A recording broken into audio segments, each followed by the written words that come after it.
Hamden residents are outraged over massive property tax hikes. The hikes come after mandatory revaluation of property values that left many taxpayers shocked. News 8's reporter Mike Cerulli has been tracking this story for us. He is live in Hamden with more. Mike. Catherine, good evening to you. I spoke with a resident this afternoon who said his assessed value spiked by more than $170,000. The mayor here taking a barrage of criticism from residents last night. They want to know who is to blame. I don't see your bulletproof vest, but perhaps you should have one of those. Hamden's mayor was on the receiving end of remarks like that last night. Today, she told us skyrocketing property taxes in her town are due in large part to spikes in the real estate market during the pandemic. The market just went through the roof. But that answer isn't satisfying to many Hamden residents, including Mike Casilius, who told us his assessed value jumped $170,000 when Hamden conducted a required revaluation.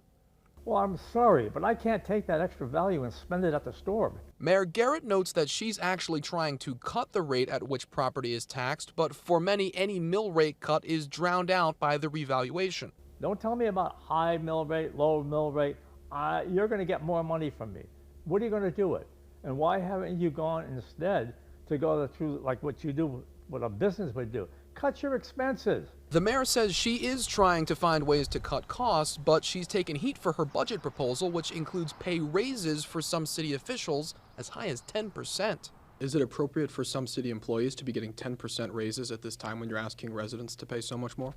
So I included this in my budget, but the important thing to know is that the Legislative Council is going to be deliberating these in public. Hamden State Representative Josh Elliott doesn't control the town budget, but he is fighting hard to bring state dollars in. He says Hamden's problems go beyond just the revaluation. The town has incurred massive pension obligations and has frequently borrowed to cover costs.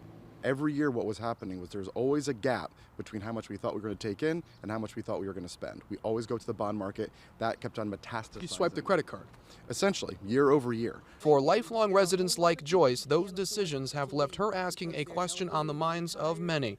When all the people that can afford to leave, who's going to pay anything? If you're wondering just how far and wide these increases are, the mayor told us that the average residential assessment here in town spiked by 55%, and residents are certainly feeling it. Live in Hamden tonight, Mike Cerulli, News 8.